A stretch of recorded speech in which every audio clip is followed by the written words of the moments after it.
শিয়ালের মতো 1000 বছর না বাইচা হাদির মতো একদিন বাঁচলেই যথেষ্ট। শিয়ালের মতো 1000 বছর বাঁচার প্রয়োজন নাই। রাগ হয়ে যান না, আবার বলেন না আমি অন্যদিকে চলে যেতেছি, না, ওর মতো একদিন বাঁচাই যথেষ্ট। ও দুনিয়াকে দেখায় দিয়ে গেছে, মরার পরে দুনিয়া দেখছে ও কি, মরার আগে কেউ দেখে বোঝে নাই।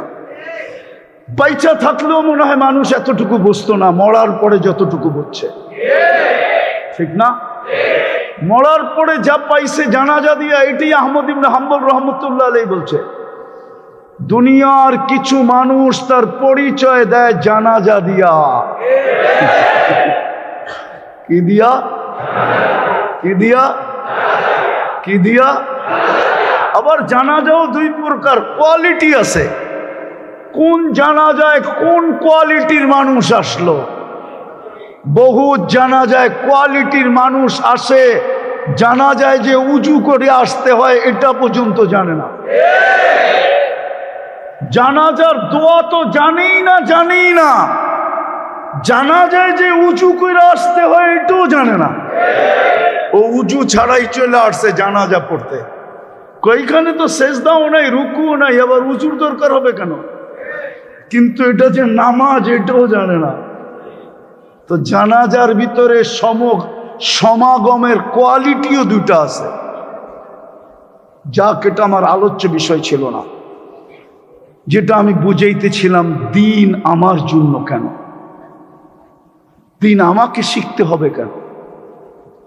আপনার বিবেককে প্রশ্ন করেন। আমি শেষ জায়গায় চলে আসছি যে 24 ঘন্টা ভোগ করবেন আল্লাহটা, আর দেহটা চালাবেন না, মেশিনটা আল্লাহ। এটা সবকিছু ভোগ করবে আল্লাহ, দেহটা কার? এটা সবকিছু ভোগ করে কার? কার ভোগ করে? কিন্তু এটাকে আল্লাহর কথা মতো চালাবেন না। এটা কোন যুক্তিতে আসে আমাকে বলেন? কসম খোদার, আল্লাহর রসুলের কথাই সত্য হবে। তুমি চোখের পানি ঝরাইতে গালের ভিতরে এতটুকু গর্ত হবে যে দুনিয়ার সবচেয়ে বড় শিপ চালাইতে চাইলে এই গর্তের ভিতরে চালাইতে পারবে। আপনি বলবেন এতটুক গালের ভিতরে এত বড় শিপ আসবে কি করে? তো আমি যুক্তি দিয়ে বুঝাইতেছি, হাদিসের শব্দ দিয়ে বুঝাইতেছি। এক এক ব্যক্তির, জাহান্নামী ব্যক্তির দাঁতের এক একটা দাঁত হবে 10 কিলোমিটার চওড়া, উপরের মাড়িটা হবে 160 কিলোমিটার, নিচেরটা হবে 160 কিলোমিটার। যেই মুখে ফিট হবে ওই মুখটা কত বড় হবে, ওই মুখটা যেই চেহারায় ফিট হবে ওই চেহারাটা কত বড় হবে। বসতে জায়গা লাগবে 470 কিলোমিটার। যার বসতে 470 কিলোমিটার জায়গা লাগে, ওর দেহটা কিরকম হবে? ওই পাহাড় আমি 4 বার নিজের চোখে দেখছি। আমি ইয়ামান 4 বার গেছি, 4 বার। ওই পাহাড় আমি নিজের চোখে 4 বার দেখছি। যদি চোখের থেকে প্রজেক্টরে আনা যেত তাহলে রব্বে কাবার কসম আমি আমার চোখের থেকে ওই প্রজেক্টরে আইনা আপনাদেরকে দেখায় দিতাম পাহাড়। আল্লাহর রসুল বলছে জাহান্নামীদের এক একটা রান ওই পাহাড়ের সমান হবে। যেই পাহাড়ের নাম বলে জাবালে বায়দা। গুগলে সার্চ দেন জাবালে বায়দা, চলে আসবে ইয়ামানে। বিদায় কানতে এটাই সত্য, কবির কথাই সত্য। পাহাড়ের কান্না দেখে তোমরা আমায় ঝর্ণা বলো। পাহাড়ের কান্না থেকেই কিন্তু ঝর্ণার সৃষ্টি হয়, নাইলে ঝর্ণা অন্যভাবে সৃষ্টি হয় না। পাহাড়ের কান্না দিয়েই ঝর্ণার সৃষ্টি হয়। এই জন্যই বাঙালি কবি লেখছেন, পাহাড়ের কান্না দেখে তোমরা আমায় ঝর্ণা বলো। 4500 কিলোমিটার দরিয়ায় নীল, ওটাও পাহাড় থেকে উৎপত্তি, একটা উগান্ডা একটা ইথিওপিয়া। আমি 6 বার দেখা আইসা বলতেছি, 6 বার, একবার দেখি নাই, 6 বার দেখছি। বিদায় একদিন কাটবো, কোনো কাজে দিবে না। কিন্তু আজকে যদি বুঝি আর দিলে যদি একটু দাগ কাটে, একটু দাগ, আর আমার মুখ দিয়া যদি একটা আহ বাহির হয়, আহ হায় কি করলাম। আমি হাদিসে কুদসি দিতেছি আপনাদেরকে, আল্লাহর বাণী, ফালাম্মা তায়াক্কান্তা বিল বাওয়ার, এই উম্মতকে আল্লাহ বলতেছে চিন্তায় যদি তোর মুখে হায় কি করলাম বাহির করলো, মানাহতু ইলাইকা রিদওয়ানি, আল্লাহ বলে আমি আমার রেজার চাদর দিয়া তোকে ডাকতে দেরি করি না। ওয়াল্লাইতু ইলাইকা গফরানি, মাগফিরাতে ডুবাইতে দেরি করি না। কুলতু লাকা লা তাহজান, ছুটা আইসা তোকে বলতে দেরি করি না, চিন্তার কোনো কারণ নাই। গফারতু লাকা যুনুব ওয়াল আওজার, তোর গুনাহ খাতা মাফ করে দিলাম। ওয়ালি আজলিকা সাম্মাইতু নাফসি আল আজিজুল গফফার, তোকে যদি না মাফ না করি তাইলে আমার গফফারের সিফতটা কাজে লাগবে তো লাগবে কোথায়? আমি গফফার হয়ে লাভ হলো তো হলো কি? ওই যে গফফার লেখা ওইখানে দেখেন, মুসাব্বিরের পরে গফফার লেখা, তারপরে কহ্হার লেখা। আমি গফফার হয়ে লাভ হলো কি? বিদায় ভালো মতে বুঝেন, আমাকে কেন দিনদার হইতে হবে, আমাকে কেন দিন শিখতে হবে, দিন আমার জন্য নির্ধারিত কেন করা হলো? সৃষ্টি তো আমি একা না, সৃষ্টি তো হাজারো লক্ষ কোটি, কিন্তু কারো জন্য তো দিন নাই। আমার জন্য কেন দিন? আমাকে কেন দিন মানতে হবে? আমাকে কেন দিন শিখতে হবে? মানুষের সাথেই 2টা শব্দ সংযুক্ত, কোনো প্রাণীর সাথে 2টা শব্দ সংযুক্ত না। সুখ শান্তি একমাত্র মানুষের সাথে সংযুক্ত। কোনো শিক্ষিত লোক আমাকে বুঝাইতে পারবে না কোনো প্রাণীর সাথে এই 2টা শব্দের কোনো সংযোগ আছে, যে সুখ শান্তি, আরাম আয়েশ, নিরাপত্তা, এই শব্দগুলো শুধু মানুষের সাথে সংযুক্ত। নাইলে সমস্ত প্রাণীকে তো জানোয়ার বলা হয়। কি বলা হয়? কি? ফেরেশতা ভিন্ন, ফেরেশতা ভিন্ন, ফেরেশতা ভিন্ন জিনিস, ফেরেশতা ভিন্ন জিনিস। বাকি কোনো প্রাণীর সাথে মানুষ ব্যতীত এই শব্দগুলো সংযুক্ত না। এই শব্দগুলো শুধু মানুষের সাথে সংযুক্ত। আরো কতগুলা জিনিস আছে শুধু মানুষের সাথে সংযুক্ত, এটা যদি নাও মানেন তো বাদ দিয়া দিলাম। 2টা শব্দ শুধু মানুষের সাথে সংযুক্ত, একটা হলো চির সফল, একটা হলো চির অসফল। মানুষ চির সফল হবে অথবা চির অসফল হবে। একটাকে বলে কোরআনের ভাষায় খাসিরা খসরানাম মুবিনা, আরেকটাকে কোরআনের ভাষায় বলে ফাজা ফৌজান আযীমা, চির সফল। আরেকটা হলো চির অসফল। এই 2টা শব্দ শুধু মানুষের সাথে সংযুক্ত, নাইলে জিবরিলেরও পুরস্কার মিলত। একটা হাফেজকে যেই পুরস্কার আল্লাহ দিবে, একটা শুধু শুনাইতেছি আপনাদেরকে, যাদের সন্তান হাফেজ ওদের উচিত হবে আজকে মিষ্টি কিনা নিয়ে বাড়িতে যাওয়া। যদি মিষ্টির পয়সা না থাকে কমসে কম জিলাপি কিনা নিয়ে যাওয়া। তাও যদি না থাকে তাহলে 2-4টা লাড্ডু হইলেও কিনা নিয়ে যাওয়া। হাসেন না, শুনাইতেছি আমি, একটা শুনাইতেছি, 100টা না, একটা। হাফেজকে আল্লাহ বিশেষ একটা শহর দিবে জান্নাতে, একটা বিশেষ লেকের পাড়ে, লেক চিনেন? জানতো না আমি, আপনারা পুরানটা উনি পড়া থাকেন, গুলিস্তানের ওই পারও তো যান না, হাতির ঝিল দেখতে গেছেন? মনে হয় জানতাম না, ঠিক না? যান, এরকম হাতির ঝিল, এটাই লেক। এরকম জান্নাতের লেকের পাড়ে একটা শহর বানায় দিবে। ওই লেকটার নাম হইল রাইয়ান। শহর বানাবে মিম মাদিনাতিম মিম মারজান, মারজান পাথর দিয়া বানাবে। লাহু সাবঈনা আলফা বাবান, ওই শহরে ঢুকার আগে 70,000 গেট অতিক্রম করতে হবে।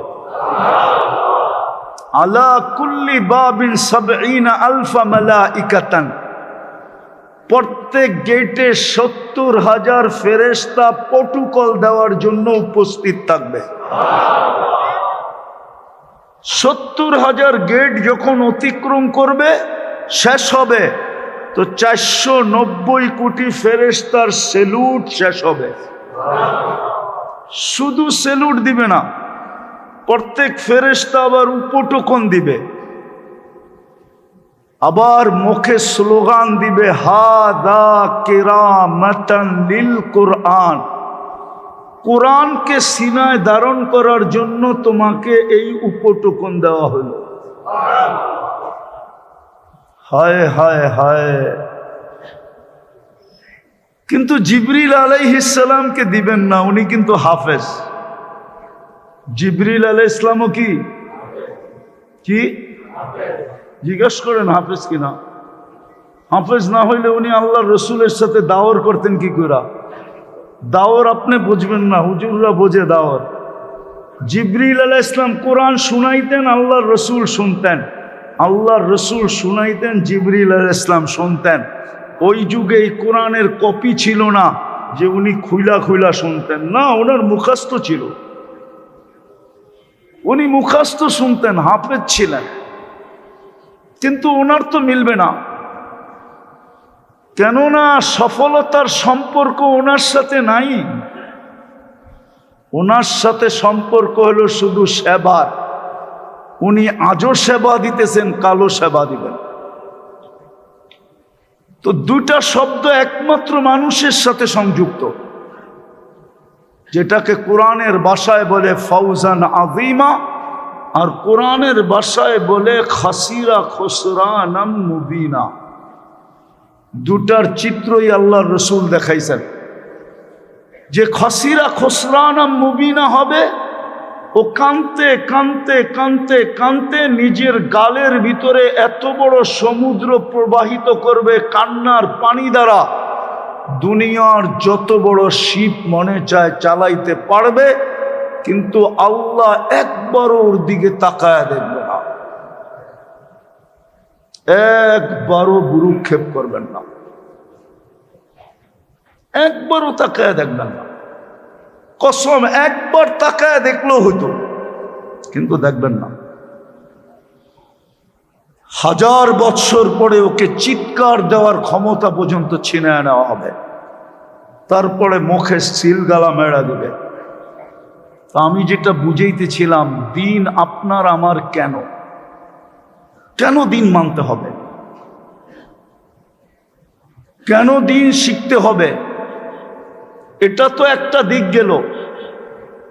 আর একটা দিক বলেন, এই মেশিনটা কার তৈরি?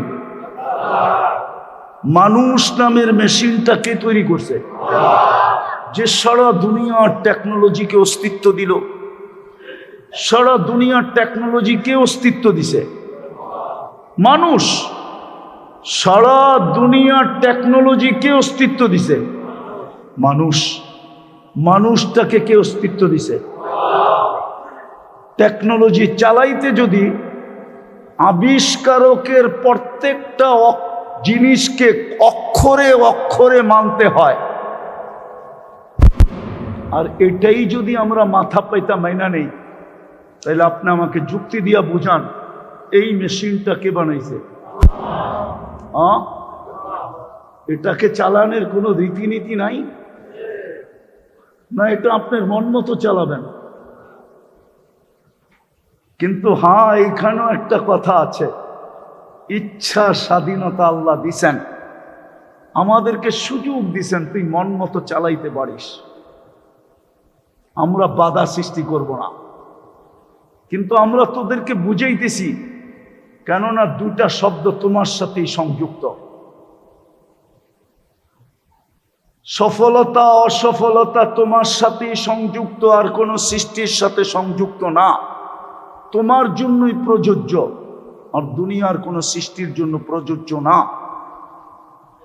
বিদায় ইচ্ছা স্বাধীনতা তোমাকে দিছি, যেমন খুশি তেমন চলতে পারি, বাধা সৃষ্টি করবে না।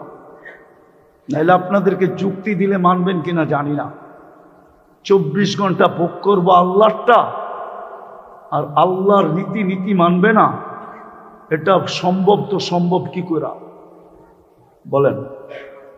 সম্ভব? আপনার বিবেক কি বলে সম্ভব? যে আল্লাহ খুঁটি ছাড়া আকাশ দাঁড় করাইতে পারে, যে আল্লাহ পানির উপরে জমিনকে বিছাইতে পারে, যে আল্লাহ দুনিয়ার থেকে 13 লক্ষ গুণ বড় সূর্যটাকে ভাসমান রাখতে পারে, যেই আল্লাহ সূর্যের থেকে 50 লক্ষ গুণ বড়, সূর্যের পাশে একটা নক্ষত্র আছে অ্যান্ড্রোমেডা, ওটাকে আল্লাহ ভাসমান রাখতে পারে, সূর্যের থেকে 50 লক্ষ গুণ বড়। ওটার পাশে একটা আছে ব্যাটেল জেস, এটা সূর্যের চেয়ে 100 কোটি গুণ বড়, ওটাকে মহাশূন্যে যে আল্লাহ ভাসমান রাখতে পারে। আরো 2-4-20টা আমি বলতে পারি, আমি আপনাদেরকে সৌরজগৎ পড়াইতে আসি না, এতটুক দিয়ে বোঝা যাবে। যে আল্লাহ সৌরজগতের ভিতরে মহাদেশ বানাইতে পারেন, একটু বুঝানোর জন্য বলতেছি, আমাদের দুনিয়াটা সৌরজগতের যেই গ্রামে, ওই গ্রামটা তো সৌরজগতের সবচেয়ে ছোট গ্রাম, এর চেয়ে ছোট গ্রাম আল্লাহ বানান নাই। আমরা যে ইউনিয়নে আছি, ওই ইউনিয়নে 47,000 গ্রাম আছে, আমাদের গ্রাম মিলে ইউনিয়ন হয়, আমাদেরটা সবচেয়ে ছোট। যান্ত্রিক জিনিস যদি বিজ্ঞান বানায়, সেকেন্ডে 3 লক্ষ কিলোমিটার যাবে, আমাদের গ্রামের এই মাথা থেকে ওই মাথায় যাইতে 1 লক্ষ আলোক বৎসর লাগবে। আলোর গতিতে, আলো যেই গতিতে চলে, ওই গতিতে 1 লক্ষ বৎসর লাগবে গ্রামের এই মাথা থেকে ওই মাথায় যেতে। যেই আল্লাহ এই সৌরজগৎ বানাইতে পারে, ওই আল্লাহ আপনাকে আমাকে বাধ্য করতে পারে না? না পারে না? না, বাপ দেখলে মনে হয় তো আমরা আল্লাহ বাধ্য করতে পারে না, ঠিক না? দিছিল তো 21 তারিখে একটা জটকা, ঠিক না? হ্যাঁ, আর একটু বেশি দিলেই তো মনে হয় কলিজা মুখ দিয়ে বাহির হয়ে চলে আসতো, ঠিক না? না বাহির হয়ে আসতো না? কি বোঝেন নাই মনে হয়? শুক্রবার দিন 11:15 দিছিল না একটা 21 তারিখে? হ্যাঁ, আর একটু বড় দিলেই তো মনে হয় কলিজা মুখ দিয়া বাহির হয়ে চলে আসতো। বিল্ডিং যদিও একটা না পড়তো, আল্লাহ পারতেন, আল্লাহ পারে। স্কেলে 50 হেক্টর যদি ভূমিকম্প হয়, 50 পর্যন্ত, 100 পর্যন্ত, তারপরও যদি আল্লাহ চায় তো একটা সুতাও পড়বে, একটা টিনের ঘরও পড়বে না। না পারে না? হ্যাঁ, এই জন্যই তো শয়তান একদিন একজনকে পুরস্কার দিছিল। শুনবেন, আমি লিখি নাই, ইবনুল কাইয়ুম জাওজি রহমতুল্লাহ আলাইহি লেখছেন তালবিসে ইবলিসে। মাদ্রাসার ছেলে মাদ্রাসায় যেতেছিল, তো পটায়া পুটায়া ওরে বাড়িতে পাঠায়া দিছে, মাদ্রাসা বাদ দিয়া দিছে। তো ওই দিন যখন শয়তান বিকালে কারগুজারি নেয়, কে কি কাজ করে আসছিস, তো কাজের উপরে পুরস্কার দেয়। তো ও ছোটখাটো শয়তান ছিল, ও বহুত দূরে বসা ছিল, যে আমি তো বড় কিছু করতে পারি নাই, চুরি ডাকাতি জিনা সিনা এটি কিচ্ছুই তো করাইতে পারি নাই। এক মাদ্রাসার ছোট ছেলেকে মাদ্রাসার থেকে বিরত রাখছি, আজকে কাছে গেলে চটকনও খেতে পারি। তো দূরে বয়া ছিল। তো সবাইটা শোনার পরে, পুরস্কার দেওয়ার পরে শয়তান জিজ্ঞাসা করছে, কিরে তুই দূরে কেন, কিছু করতে পারিস না? তো বলতেছে, মালিক যা করছি ওইটা তেমন গ্রহণযোগ্য না, আবার মার দেন কিলা, এই জন্যই তো দূরে বসে আছি। বলছে বল। বলছে একটা ছেলেকে মাদ্রাসার থেকে বিরত রাখছি। তো বলছে আজকে তোকেই সবচেয়ে বড় পুরস্কার দিব।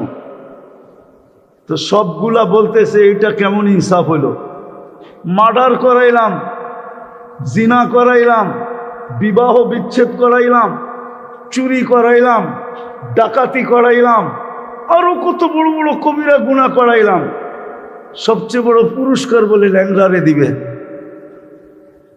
তো বুঝা ফেলছে। তো সবগুলাকে নিয়ে বলতে চল যাই। কেন দিব? হাতে কলমে দেখাই, মুখ দিয়া বললে তোরা নাও মানতে পারিস। তো গেছে এক আবেদের কাছে, যার কাছে কোনো ইসলামিক বিদ্যা নাই, শুধু আবাদত করে। আবাদত করতে করতে করতে করতে করতে কি আবেদ হয়ে গেছে। আবার রাগ হয়েন না, কিন্তু বহুত মানুষে দেখা যায় পাগড়ি সাগড়ি, জুব্বা সুব্বা, কপালের দাগ শাক, বড় বড় সাইকুল হাদিসের হার বানায় ফেলায়। ঠিক না? ঠিক না? হ্যাঁ, এরকমই আবেদ, কিন্তু কোনো বিদ্যা সিদ্ধা ইসলামিক বিদ্যা তার কাছে নাই। যা বলছে একটা মাসলা নিয়ে আসছি। বলছে কি? কয় সুইয়ের ছিদ্র যদি ছিদ্র থাকে আর উট যদি উট থাকে, আল্লাহ এটার ভিতর দিয়ে এটাকে নিয়ে যেতে পারবে? তো বলছে এটা কি করে সম্ভব? সুইয়ের ছিদ্র ছিদ্র থাকবে, উট উট থাকবে, এটার ভিতর দিয়ে যাবে কি করে? তো শয়তান কয় শুনছস? কয় শুনছি। আচ্ছা ঠিক আছে, তুই ইবাদত কর। তো গেছে আলেমের কাছে, যা বলছে মাসলা জিজ্ঞেস করতে আসছি। বলে কি? কয় সুইয়ের ছিদ্র যদি ছিদ্র থাকে আর উট যদি উট থাকে, আল্লাহ এটার ভিতর দিয়ে নিতে পারবে? আগে লা হাওলা পড়া নেই, তারপরে জবাব দিব। কেননা এই প্রশ্ন একমাত্র শয়তানই করতে পারে। আর বুঝা গেছি তুই যে শয়তান, এতে কোনো সন্দেহ নাই। তোর প্রশ্ন আমাকে বুঝাইয়া দিছে তুই শয়তান।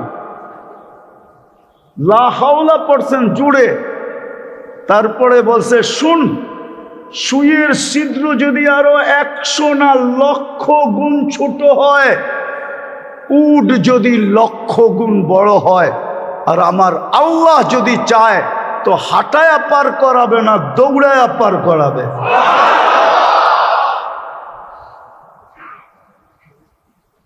দ্বীনি শিক্ষা এই জন্য দরকার ছিল। 24 ঘন্টা ভোগ করবেন আল্লাহর, আর আপনি প্রশ্ন করবেন দ্বীনি শিক্ষা কেন? আবার আপনি চাবেন আপনি সুখে থাকেন, শান্তিতে থাকেন, নিরাপদ থাকেন, ইজ্জতের সাথে থাকেন, ক্লান্তিহীন থাকেন। নাইলে কোরআনে তো সব বলাই ছিল। কোরআনে কোথায় বলা ছিল না? কোরআনে তো বলাই ছিল আনতুমুল আলাউনা, তোমাদেরকে সদা সর্বদা টপে রাখবো, তোমাদেরকে কোনোদিন নিচে নামতে দিব না। যদি তোমরা যুক্তি দিয়ে বুঝাইতে চাইতেছে আল্লাহ, যদি তোমরা এই মেশিনটাকে বানানেওয়ালার নীতি মতো চালাও। অনেক যুক্তি আছে আমার কাছে, আমি যুক্তি দিলে দিতে পারি। আপনার বিবেক একমত হবে আমার যুক্তির সাথে, যদি বিবেক থাকে। আর যদি না থাকে, যদি না থাকে, হতে পারে আপনার হাতের সেটটা অ্যান্ড্রয়েড হয়েছে, আইফোন প্রো ম্যাক্স আপনার হাতে হইতে পারে, আমি মানি, কিন্তু আপনার মাথাটা এখনো অ্যানালগ রয়ে গেছে, যার কারণে আপনি বুঝতে পারেন না, আমার যুক্তি বুঝবেন না। আর যদি আপনার হাতের ফোনটা যেরকম অ্যান্ড্রয়েড হয়েছে, আধুনিক ফোন হয়েছে, আপনার মাথার ব্রেনটাও যদি আধুনিক হয়ে থাকে না, উন্নত হয়ে থাকে, তো আপনি আমার যুক্তি বুঝবেন, আর নাইলে বুঝবেন না। মাঝে মাঝে আমার সমাজের লোকগুলাকে টকশোতে দেখি, ওদের টকশো শুনি আর হাসতে থাকি আর সান্ত্বনা দিতে থাকি, যে হাতের মোবাইলটা তো দেখা যায় অ্যান্ড্রয়েড সেট, কিন্তু আর মাথাটা অ্যানালগই রয়ে গেল। ওর মাথাটা বটন সেটেই রয়ে গেল, অ্যানালগই রয়ে গেল, ওই মান্দার আমলের ক্রিং ক্রিং বাজার টেলিফোনই রয়ে গেল।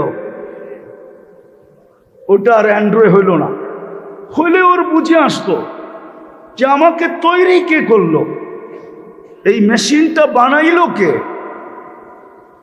এটাকে চালানো উচিত কার কথা মতো, যে সৃষ্টি করছে তার কথা মতো।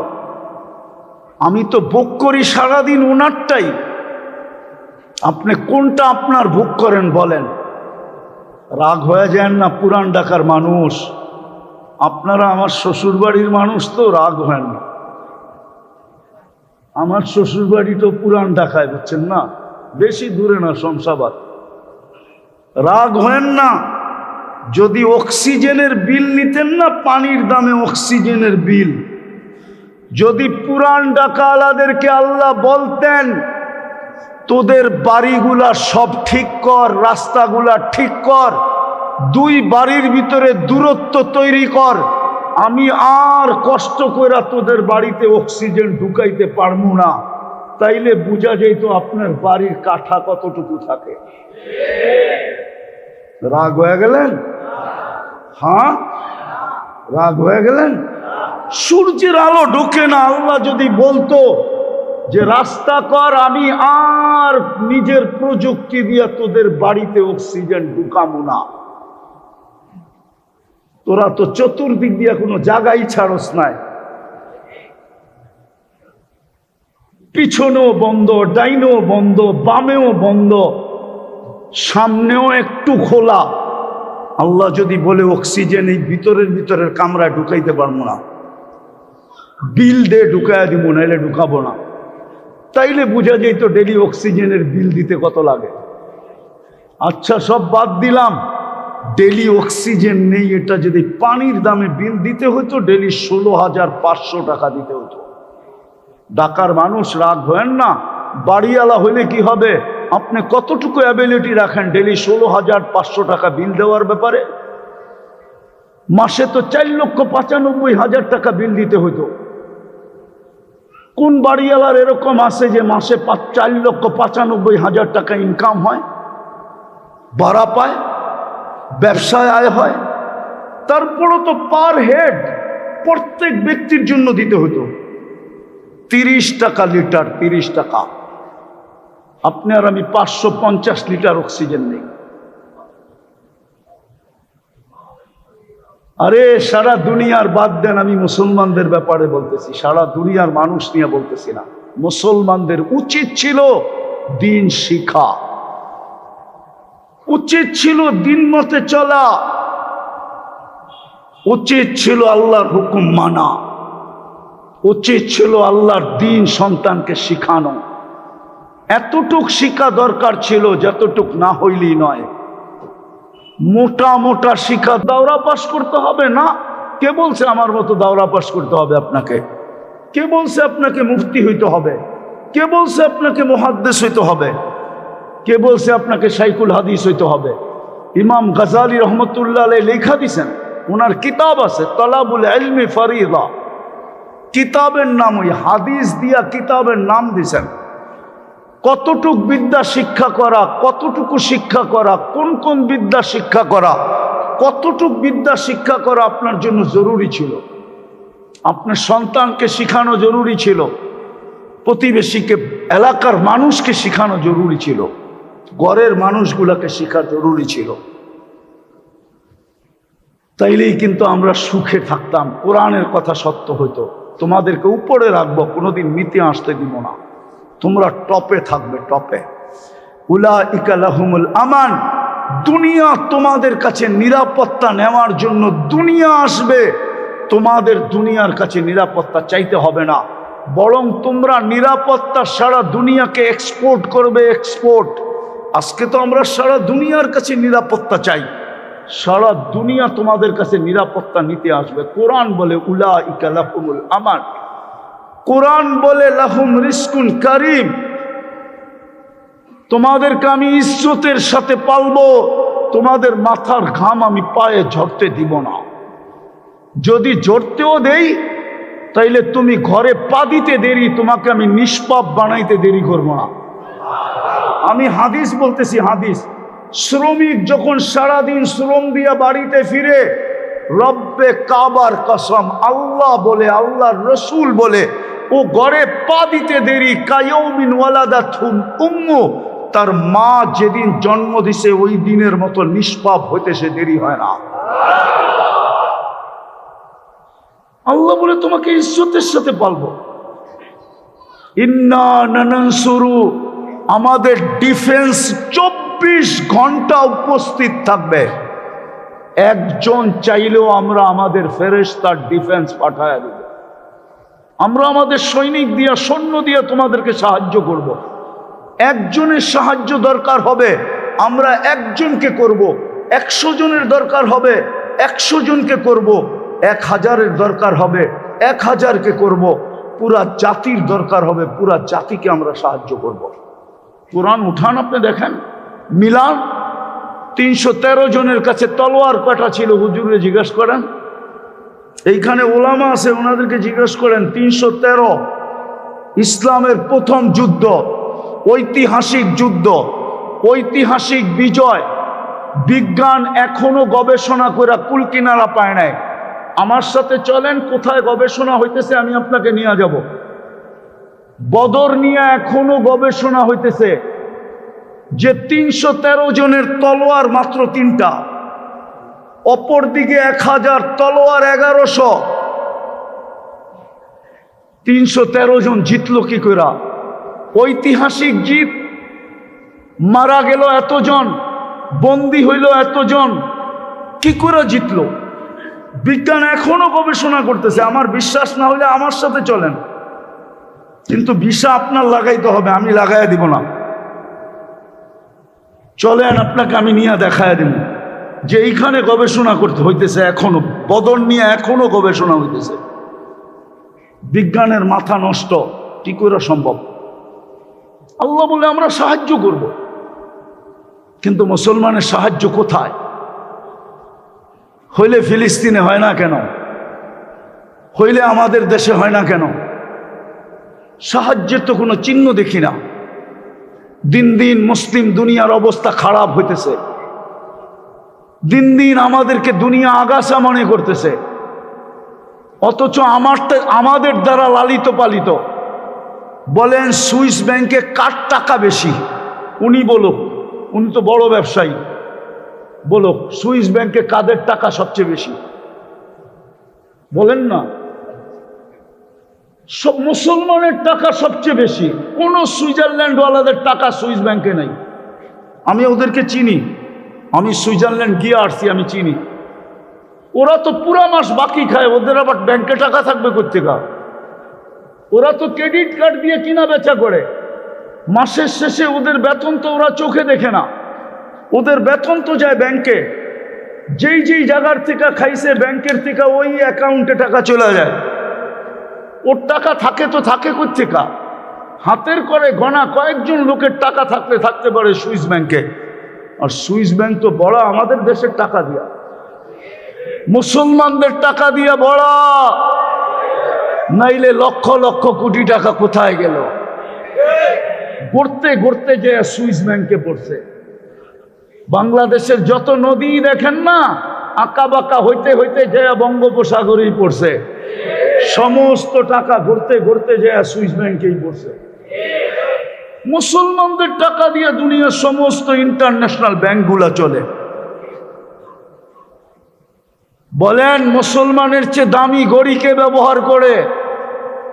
ওনার হাতের ঘড়িটা কোন ঘড়ি আমি জানি না, রাডু মনে হয়, ঠিক না?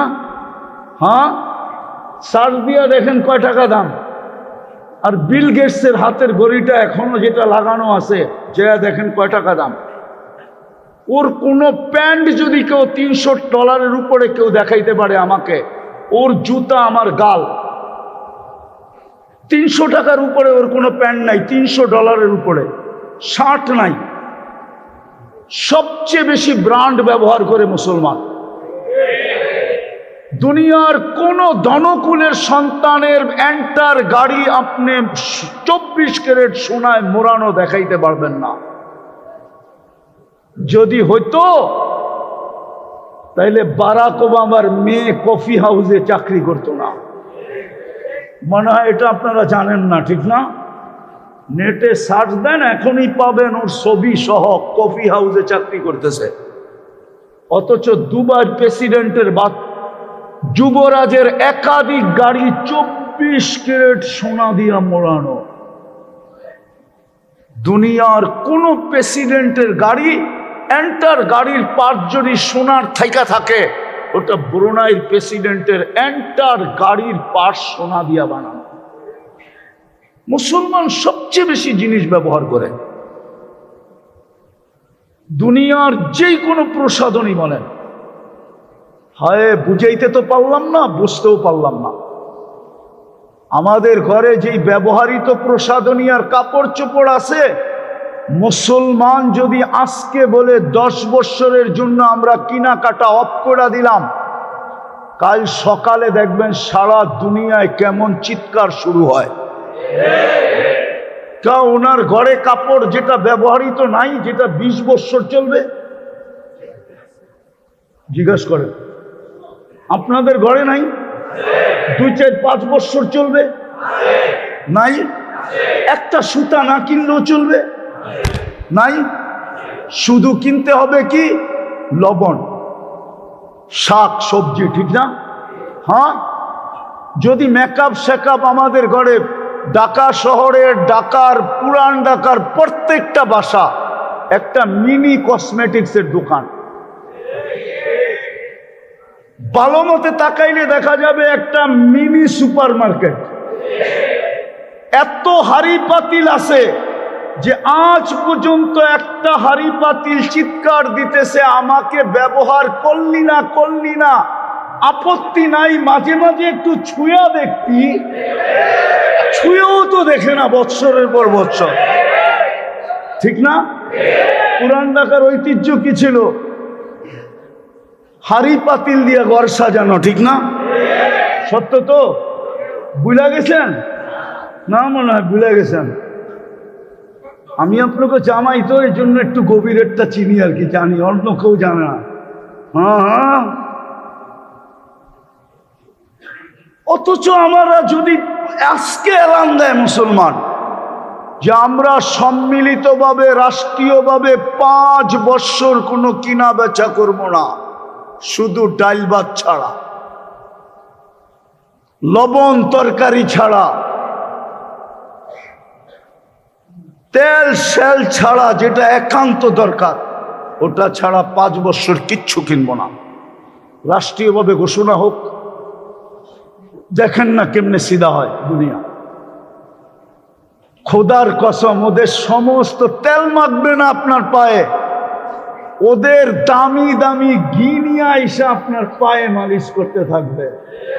বাবা উড্ডু কর। সমস্ত দুনিয়ার অর্থ, ওদের অর্থনীতি একদিনে অফ।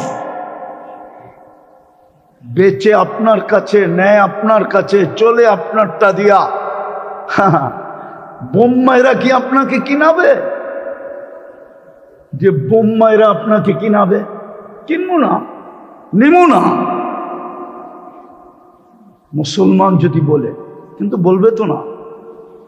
মুসলমানের ভিতরে তো গায়রত নাই, আমাদের ভিতরে গায়রত নাই, আত্মমর্যাদা নাই, আমাদের ভিতরে গৌরব নাই, গৌরব।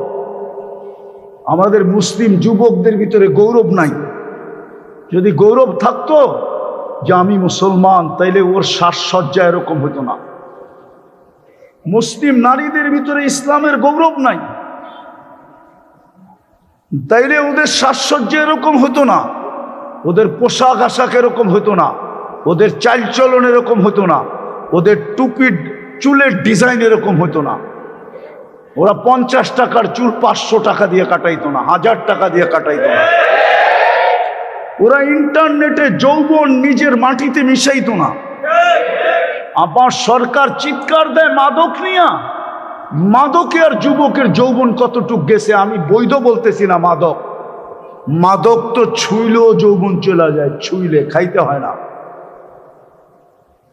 এটা তো আমি চ্যালেঞ্জ দিয়ে আসতেছি আজকে অনেকদিন ধরে।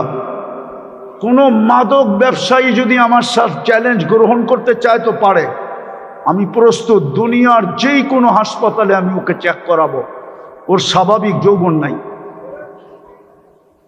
ও যুবক হোক আর বুড়া হোক, ওর স্বাভাবিক যৌবন নাই। মাদক এন্টার লানত। লানতের যদি কেউ রূপ দেখতে চায়, রূপ, যে লানতের রূপটা কি, ওটা হলো মাদক। এন্টার লানত মাদক। এটা ক্যারি করলেও যৌবন চলে যায়, খাইলেও চলে যায়, ব্যবসা করলেও চলে যায়, নাড়াচাড়া করলেও চলে যায়। এটার একটা প্রমাণ আছে হাদিসে। মিনার আরাফার থেকে যখন হাজিরা মুজদালিফায় আসে, তো মধ্যখানে একটা জায়গা পড়ে, ওয়াদিয়ে মুহাসসার। পায়ে যারা হাইটা আসে ওরা এটা দৌড়ায় অতিক্রম করে। সাহাবা ইকরামকে আল্লাহ রসুল বলছিলেন দ্রুত অতিক্রম করো। বলছে কেন ইয়া রসুল আল্লাহ? বলে হাজারো বৎসর আগে এখানে লানত পতিত হয়েছিল আল্লাহ, ওটার ক্রিয়া এখনো রয়ে গেছে। তোমরা ধীর গতিতে চললে তোমাদের গায়েও ছোঁয়া লাগতে পারে, বিদায় দৌড়ায় পারো।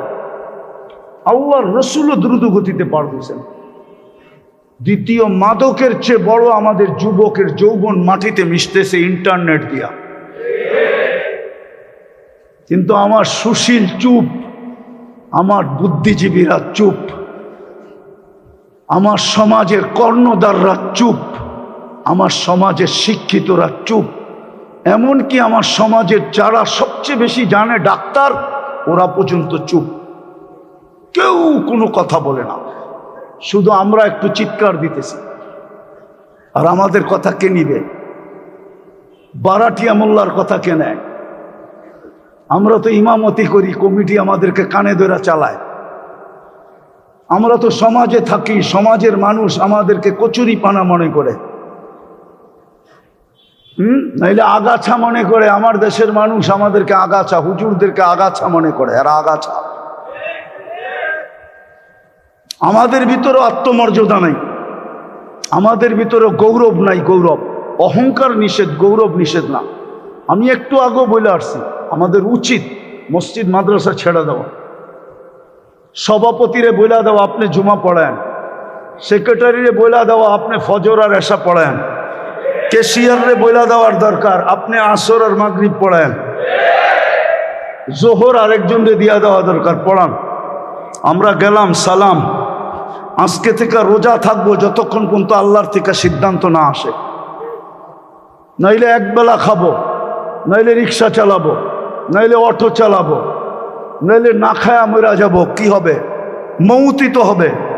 কিয়ামতের দিন আযাব, কিয়ামতের দিন, কিয়ামতের দিন, কিয়ামতের কঠোরতা আমাদের কাছে আসবে না।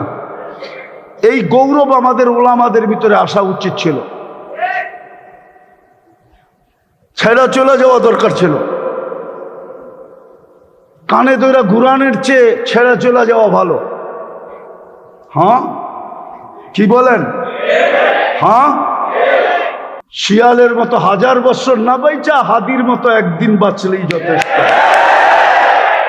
শিয়ালের মতো 1000 বছর বাঁচার প্রয়োজন নাই। রাগ হয়ে যান না, আবার বলেন না আমি অন্যদিকে চলে যেতেছি। না, ওর মতো একদিন বাঁচাই যথেষ্ট।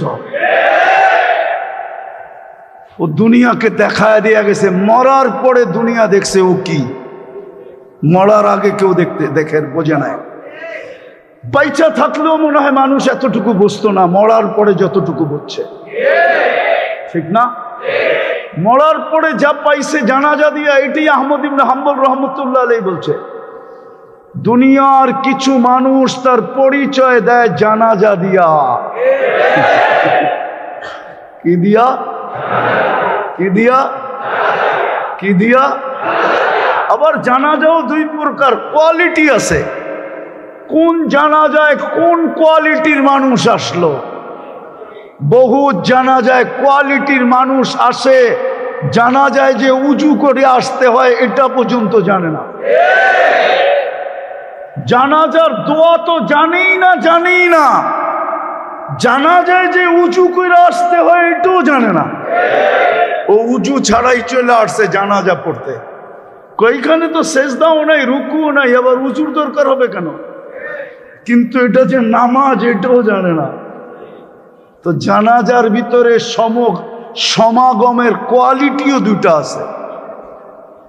যাক, এটা আমার আলোচ্য বিষয় ছিল না।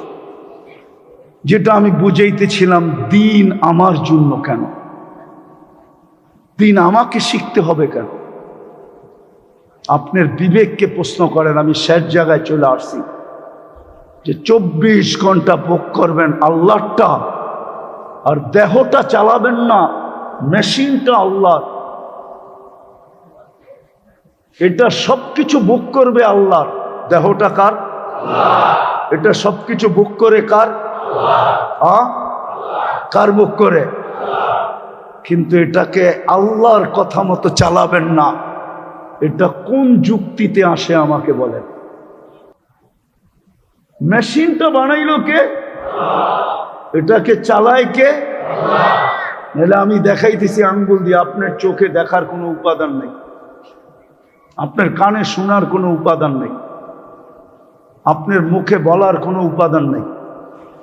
এমনকি আপনার আমার জিহ্বা যে 24 ঘন্টা আমাদেরকে স্বাদ চেক করে দেয়, বিজ্ঞান আজ পর্যন্ত এখানে কোনো উপাদান পায় নাই যেই উপাদান দিয়া জিহ্বা আমাদেরকে চেক করে দেয় স্বাদ, আর আজ পর্যন্ত একটা ভুল রিপোর্ট দেয় নাই। অথচ আমাদের প্যাথোলজি সেন্টারগুলা, ঢাকা শহরের হাসপাতালগুলা, ভুল রিপোর্টের স্তূপ যদি করা হয় তাইলে মনে হয় ঢাকা শহরে ওই কাগজ জাগা দিবে কিনা আমি জানি না, হিমালয় ওর সামনে হার মানবে মনে হয়। কিন্তু আমার জিহ্বা তো আজ পর্যন্ত ভুল রিপোর্ট দিল না। আমি মনে করি যদি দিত তাহলে আমার জিহ্বা সবার আগে ভুল রিপোর্ট দিত, কারণ আমি সারা দিন পান খাই, পারি না তো ঘুমের মধ্যে খাই, কিন্তু আমার জিহ্বা তো আজ পর্যন্ত আমাকে ভুল রিপোর্ট দিল না। যেমন আমার খাওয়ার ভিতরে সবচেয়ে বড় দুশ্মন হলো জাল। একজন পাক করে নিয়ে আইসা বলে বিলকুল জাল ছাড়া, কিন্তু আমি জিহ্বায় লাগাইলি জিহ্বায় বইলা দেয় জাল আছে। ও বলছে কি বিলকুল জাল ছাড়া, কিন্তু আমি যখন জিহ্বায় টাচ করি জিহ্বায় কি বলে? একজনে বলতেছে বিলকুল মিষ্টি ছাড়া, আমি যখন জিহ্বা ঢুকাই টাচ করি তো জিহ্বার সাথে সাথে চিৎকার দিয়ে ওঠে মিষ্টি, যদিও মাত্রায় কম মিষ্টি, ডায়াবেটিস খাওয়া যাবে না। আজ পর্যন্ত তো ভুল রিপোর্ট দিল না। দেহটা কার? দেহ নামি মেশিনটা কার? এটা সারাদিন ভোগ করে কাঠটা, আর এটাকে চালাবেন আপনি আপনার মন মতো যুক্তি বলে। এই জন্যই তো দিন দিছিলেন, এই জন্যই তো দিন দিছিলেন, এই জন্যই তো দিনের শিক্ষা দিছিলেন। এক তীর দুই শিকার। এই জন্যই কোরআন বলছিলেন ইন্নাল্লাহ আস্তাফা লাকুমুদ্দিন। মানুষ একটু চোখ খোল, পাখি যেরকম খোলা আকাশে সুখী থাকে, সোনার খাঁচায়ও সে সুখী না, সোনার প্লেটে দানা দিলেও সে সুখী না, সোনার সোনার সোনার সোনার পাত্রে পানি দিলেও সে সুখী না। ও মানুষ, তুই দিন ছাড়া এরকম সুখী না। দুনিয়ার কতগুলা সাফারি পার্ক আপনারা দেখছেন, আমাকে বুঝান। উনি হয়তো 2-4টা দেখছে, ফ্রান্সে যায়, আমেরিকায় যায়, কানাডায় যায়। আপনারা কয়টা দেখছেন? হ্যাঁ, আমি দুনিয়ার 103টা দেশের সাফারি পার্ক দেখছি। বলবেন আপনার কোনো কাম নাই, খালি সাফারি পার্ক দেখতে গেছেন? কেলাও বেচছি, মেলাও দেখছি। কেলাও বেচছি, মেলাও। দুনিয়ার যত নামি দামি সাফারি পার্ক হোক, বন্য প্রাণী আমাজনেই সুখী, সুন্দরবনেই সুখী, ও সাফারি পার্কে সুখী।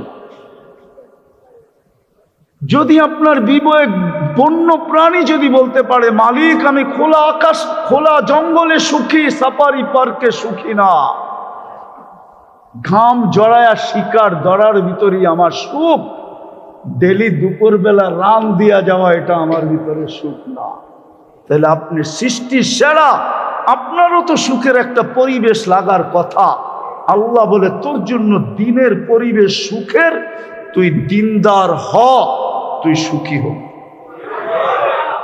বিশেষ করে মুসলমান, এই জন্যই দিন শিখা দরকার ছিল। দিনের ভিতরে সুখ রাখা, শান্তি রাখা, নিরাপত্তা রাখা, কোরআনের প্রত্যেকটা অঙ্গীকার রাখা, এইখানেরটাও রাখা, ওইখানেরটাও রাখা, এইখানেরটাও রাখা, ওইখানেরটাও রাখা, ওইখানের যে চির সফলতা এটাও দিনের ভিতরে রাখা। বিদায় আমার সমাজ যদিও প্রশ্ন করে, আমার সমাজ যদিও প্রশ্ন করে এত মসজিদ কেন দরকার, এত মাদ্রাসা কেন দরকার, আমার সমাজ যদিও প্রশ্ন করে, কিন্তু আমি একটা জবাব দিতেই চাই। আপনার বাড়ির যদি ফাউন্ডেশন থাকে, ফাউন্ডেশনহীন কোনো বাড়িকে যদি সরকারি সংস্থা ছাদ না দিতে দেয়, ছাদ দেওয়ার অনুমতি যদি না থাকে, ফাউন্ডেশন ব্যতীত কোনো বাড়ির ছাদ দেওয়া এটা সরকারিভাবে কোনো অনুমতি নাই। আপনি দিলে দিতে পারেন টেবিলের নিচ দিয়া, মনে হয় টেবিলের নিচ বোঝেন না, মনে হয় বোঝেন না, টেবিলের নিচ বোঝেন না, না মনে হয় বোঝেন না, ঠিক না? আপনি দিতে পারেন টেবিলের নিচ দিয়া, ঠিক না? কিন্তু এটা সরকারি ল না। আপনাকে ছাদ দিতে হলে ফাউন্ডেশন দিতে হবে। যদি দুনিয়ার এটার ফাউন্ডেশন থাকে আপনার বিল্ডিং এর, তাহলে এই জগৎ এই দুনিয়ার কোনো ফাউন্ডেশন নাই। যেটার উপরে আপনার আমার বসবাস এটার কোনো ফাউন্ডেশন নাই। এটার ফাউন্ডেশনই হলো মসজিদ মাদ্রাসা,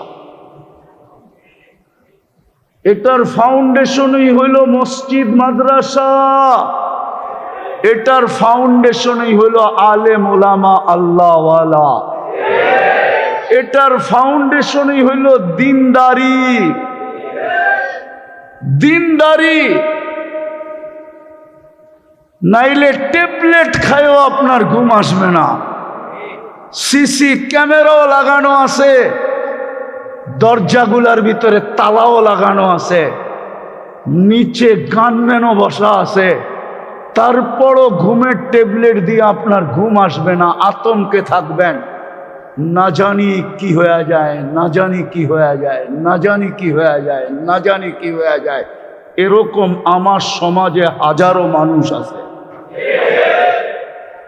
সিসি ক্যামেরাও আছে, দরজাগুলাতে নামি দামি তালা লাগানো আছে, নিচে গানম্যানও বসা আছে, সারা রাত্র পাহারা, তারপরও ট্যাবলেট খায়া ঘুম আসে না আতঙ্কে।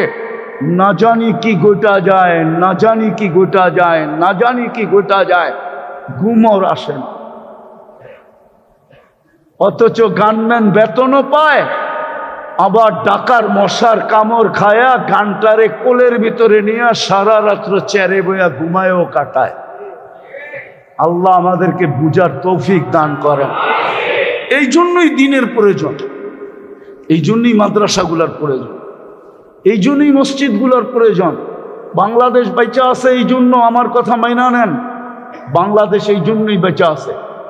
দুই আধ্যাত্মিক শক্তির কারণে বাংলাদেশ বেঁচে আছে, এটার বিপর্যয় হয় না। আপনারা আমাকে 1432 বছরের ইতিহাস পড়াইতে হবে না, আমি ইতিহাসের ছাত্র। আমি চ্যালেঞ্জ করে বলি, আমি 1432 সন চলতেছে বাংলার, 1432 সনের ইতিহাস আমি জানি। আমি ইসলামিক ইতিহাসের ছাত্র, আমি ইতিহাস জানি। বাংলাদেশ দুই আধ্যাত্মিক শক্তির কারণে সমস্ত বিপর্যয়ের থেকে আল্লাহ বাঁচায়া রাখতেছে। একটা হলো এই হেফজোখানাগুলার আধ্যাত্মিক শক্তি, যেটা বাহ্যিক আধ্যাত্মিক শক্তি। 40,000 হেফজোখানার আধ্যাত্মিক শক্তিতে এই বাংলাদেশ বেঁচে আছে, সমস্ত বিপর্যয়ের থেকে বেঁচে আছে। দ্বিতীয়, এই মাটির নিচে একটা আধ্যাত্মিক শক্তি আছে, যেটা 1400 বৎসর থেকে এখানে ঘুমানো আছে। আল্লাহর রসুল যখন হিজরত করেন নাই, 4 সাহাবী বাংলাদেশে চলে আসছিলেন। মদিনার সাথে বাংলাদেশের ইসলাম আর মদিনা ইসলাম এক সময়। 2 সাহাবী এইখানে আইসা কবর বানায় আনিছেন। 2 সাহাবী এইখান থেকে চীনে চলে গেছেন। ওদের কবর চীনে। আবু ওয়াক্কাস, ওহাব ইবনে মালিক, এই 2 জনের কবর চীনে। 2 জনের কবর এই বাংলাদেশে। কাসেম ইবনে হুজাইফা, উরওয়া ইবনে সাসা। ওই আধ্যাত্মিক শক্তি বাংলাদেশের মাটির ভিতরে লুকানো আছে। এই জন্য এই মাটি কাউকে এই মাটি নিয়ে বেশি খেলতে দেয় না। যদি বেশি খেলতে চায় তাইলে হয়তো ওকে ক্যাচ আউট করতে চায়, নাইলে রান আউট করতে চায়, নাইলে বোল্ড আউট করতে চায়। আর তাও যদি না হয় তো ছক্কা মাইরা বাউন্ডারির বাহিরে করে দিতে চায়। এটা এই মাটির আধ্যাত্মিক শক্তি। আল্লাহ আমাদেরকে বুঝার তৌফিক দান করে। এই জন্য চলেন দিন শিখি, দিনদারি অর্জন করি যতটুক পারি। এই উম্মতকে তো আল্লাহ সুযোগ দিছিলেন। কিচ্ছু যদি না পারতো একটা কাজ করতো, অনলি একটা কাজ, অনলি বলবো সূর্য উঠতে দেরি মাপ চাইতে যদি দেরি না করত, সারা রাত্র যদি গুনার ভিতরে কাটায় দিত, সূর্য ডুবতে দেরি মাপ চাইতে যদি দেরি না করত। হাদিস বলে ইয়াবসুতু ইয়াদাহু নাহারান হাত্তা ইয়াতুবা মাসিআল লাইল, ইয়াবসুতু ইয়াদাহু লাইলান হাত্তা ইয়াতুবা মাসিআন নাহার। আল্লাহ আমাদেরকে বুঝার আমল করার তৌফিক দান করেন। ওমা আলাইনা।